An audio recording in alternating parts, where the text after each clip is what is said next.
So here's a little refresher on how to use Illuminate DnA to create assessments.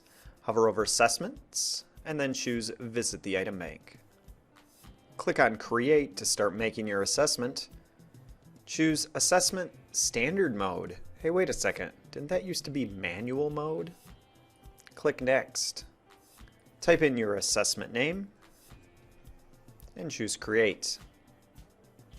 At this point, don't forget to choose the Common Core State Standards, your subject, and grade level.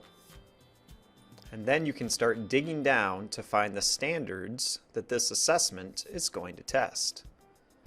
Remember, when you click on a standard, it will show a chain link next to it, and on the right side it will show you your progress and that you've linked to one standard for that test.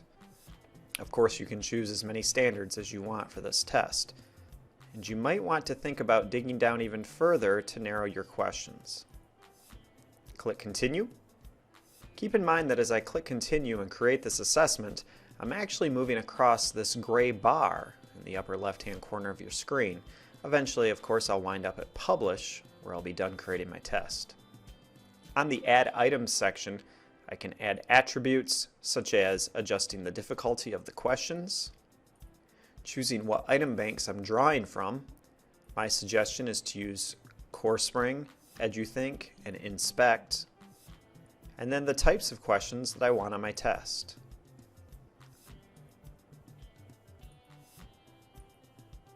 When I'm done with this, I'll click Update Filters, and then all of those questions that meet my filtering choices will appear. I can, of course, add a question to my test. If I don't like that question, I can click on that button again to remove it. Once I've added a few questions to my test, I can click Continue, take a look at my test, and do things like adjust the order of the answers, renumber the test, and once I'm satisfied with that, click Continue. The next section here simply allows me to move questions around or to change the order of the different topics or skills that are being assessed on the test. Click Continue. Obviously, I don't need to worry about any of these settings since I'll be giving the test online. Click Continue. We said it might be beneficial to enable all of these data reporting options. When you're done with that, click Publish. At this point, if we return to Illuminate, we'll be able to see that our test is now listed, and of course that gives us the option to select the test and to share it with other colleagues in our department. George will be providing some assistance to help us narrow down the choice of departments.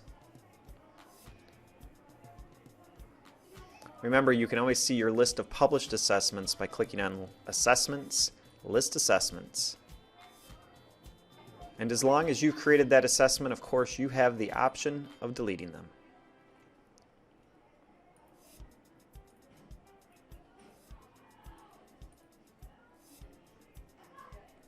Remember that even if you delete those assessments from Illuminate, they're still in the item bank. And once you've created an assessment, that means that you're ready to administer it online to your students. And the instructions for that are here.